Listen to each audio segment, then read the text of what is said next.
A human life is truly a vast canvas. We all know how to apply strokes of color, but very few of us manage to bring that painting to its final completion. Ethan was one such young man whose canvas bore thousands of colorful streaks, yet none ever evolved into a finished masterpiece. His life was like a melancholic song with an unfinished melody.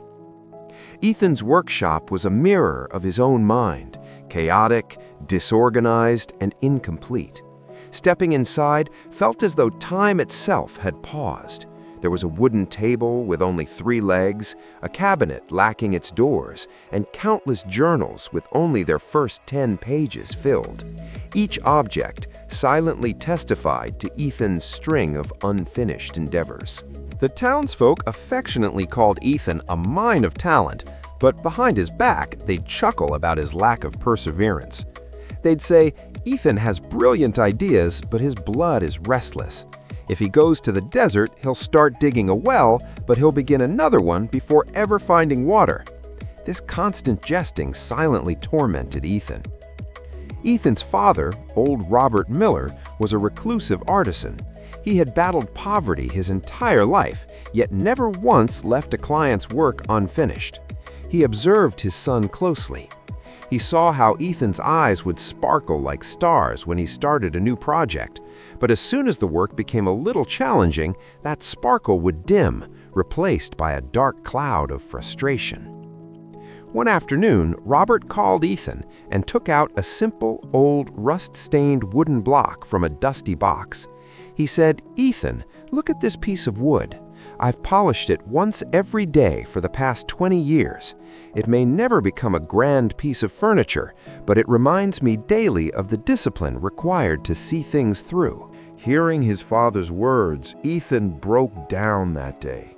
He cried, "Dad, why can't I do it? Why do I always abandon things halfway?" His father placed a hand on his head and said, "Because you only crave the outcome, but you don't learn to love the process. The day you learn to love your sweat and your struggle, that's when you'll find true completion."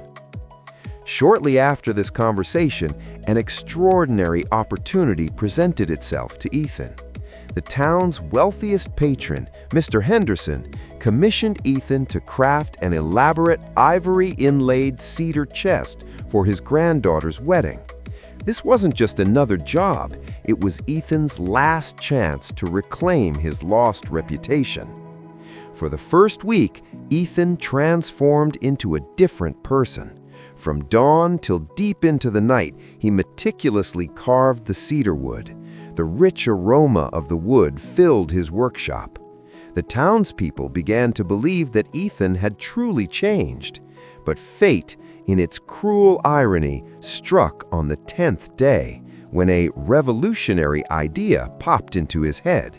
He thought, "A cedar chest is something any craftsman can make. Why don't I create a magnificent grandfather clock instead?" Fueled by this new excitement, he pushed the chest aside. His mind whispered, "The chest can be finished later. Let me just build this magical clock first." This brief moment of weakness ultimately led to his downfall. Days turned into weeks. The grandfather clock remained unfinished, proving to be incredibly complex. Meanwhile, the cedar chest lay gathering dust. The day before the wedding, when Mr. Henderson's representatives arrived, Ethan was consumed by shame. The chest was only half carved, much like Ethan's own life.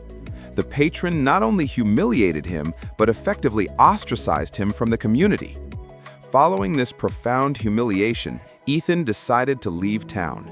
He wandered until he reached an hermitage at the edge of a dense forest. There lived Master Solomon. People said he didn't just carve wood, he carved human character. Ethan fell at his feet, begging for liberation from the curse of incompleteness. Master Solomon gave Ethan no tasks for the first 7 days. He simply told him to sit by the riverbank and watch the current. Ethan was perplexed. What's the point, he thought. But after 7 days, the master said, "Have you seen the river? It doesn't stop when it encounters an obstacle. It changes course, but it always reaches the sea, because merging with the sea is its only true completion.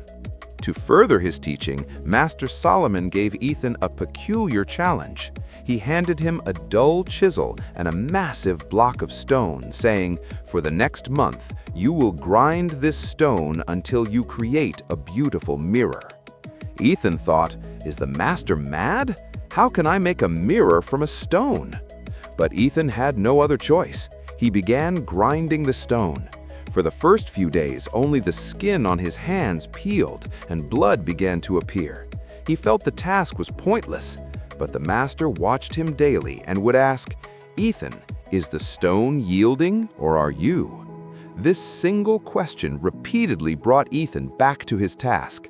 On the 15th day, Ethan noticed a peculiar sheen forming on the stone's surface. He was thrilled. For the first time, he felt the power of discipline over mere motivation. He learned that when a task feels boring or tiresome, that's precisely when a significant change is about to occur. Overcoming that mid-journey fatigue was the true test of a finisher. On the 30th day, the stone had indeed transformed into an astonishing mirror. In it, Ethan saw his own reflection. Not the old restless Ethan, but a calm and steadfast hero. Master Solomon embraced him and said, "From today, you are free. Now, whatever task you undertake, you will not stop until it's finished, because today you have conquered your own mind." Ethan returned to his village, but this time he didn't take on any grand projects.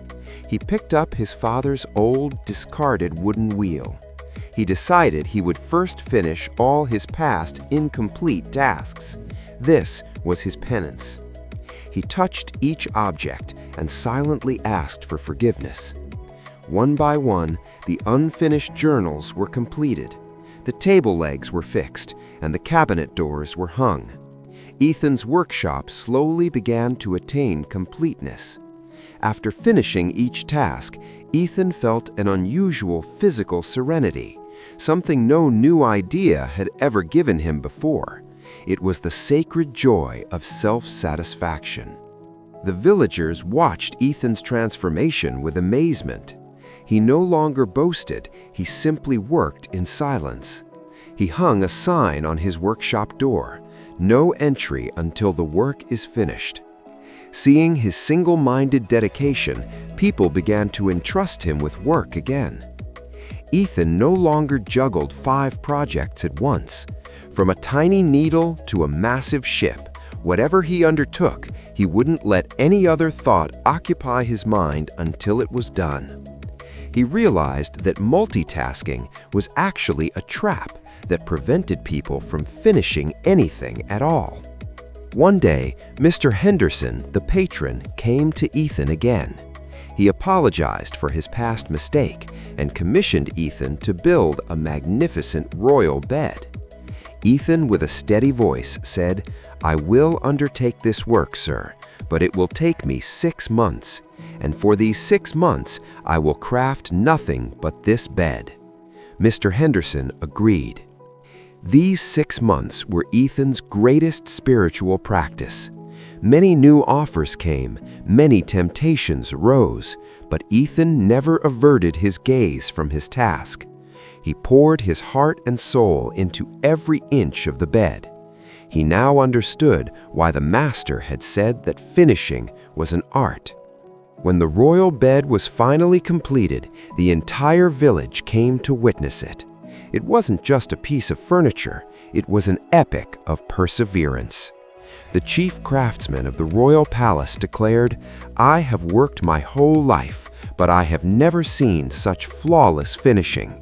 Ethan, you have opened all our eyes." Ethan's fame spread far and wide. He was no longer just a craftsman, he was a mentor. He opened a school in his area where young children were taught hands-on how to start a project and see it through to completion. He named his school the Finishers Academy. Ethan would tell his students, "Starting requires talent, but finishing requires character. Many people have talent, but very few possess strong character. Cultivate that strength. His words sparked a new awakening among the younger generation. Ethan's father, Robert, was on his deathbed. He called his son close and with a smile said, "Ethan, you have brought honor to our family name. Today, you have proven that a person can change their destiny. Now, I can rest in peace." Ethan held his father's hand and vowed to follow this path for life. After his father's passing, Ethan became even more reclusive. He undertook the biggest project of his life, writing a book. The book was titled The Power of Completion. He would write only 10 sentences each day, but he wrote consistently. Even if he was ill, he would write at least one line. In his book, he wrote, "The halfway point is the devil's territory. Doubt comes, fear comes, boredom comes. But if you can pass through that dark tunnel, an unearthly light awaits you on the other side." This philosophy became a beacon of hope for thousands of disheartened young people. Ethan is now an old man. His hair has turned white, his hands are wrinkled, but the steadfastness in his eyes remains undimmed.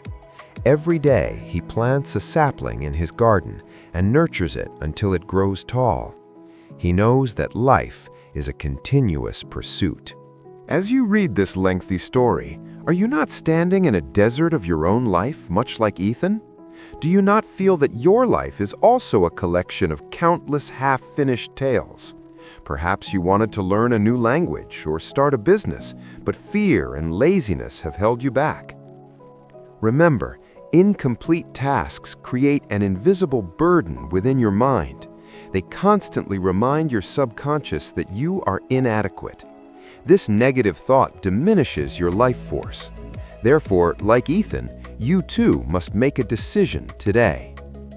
Today, look at that corner of your room where your unfinished dreams gather dust.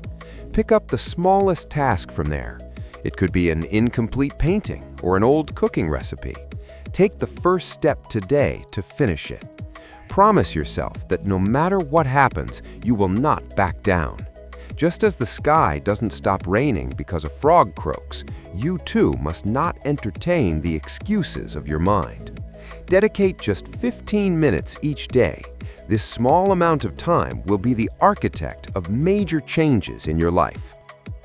Just as Ethan ground a stone into a mirror, you too can polish your destiny until it shines bright with your perseverance.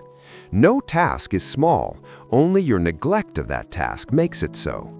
When you bring a small task to completion, the universe will empower you to accomplish bigger things. Being a finisher means more than just completing a task. It means honoring your own being. When you keep your word, your self-respect multiplies. You can no longer despise yourself as a failure. The true key to success is focus. A magnifying glass only ignites a fire when it concentrates sunlight to a single point. Similarly, when you focus all your energy on one task, you can achieve something miraculous. Ethan's story is not just a fictional tale, it is a reflection of your own life. Inside each of us resides an Ethan who yearns for liberation. That liberation is only possible through completion. Are you ready to find your freedom today? From today, open a new page in your journal. Write there, "I am a finisher." Every night before you sleep, ask yourself, have I moved at least one step closer to my goal today? If the answer is yes, then know that you are on the path to victory. The world will remember you for your finished work. History only writes the names of those who reach the mountain peak, not those who turn back halfway. So even if fatigue sets in, do not stop. Remember, the last laugh belongs to those who cross the finish line. Like Ethan, one day you too will look back and smile, saying, "I did it." Your room will no longer be a museum of failures, it will be a gallery of successes. Let your magnificent journey begin today. Remember, Today's drop of sweat will return tomorrow as the joy of victory. You are the ultimate author of your story. It's your responsibility to make the ending beautiful.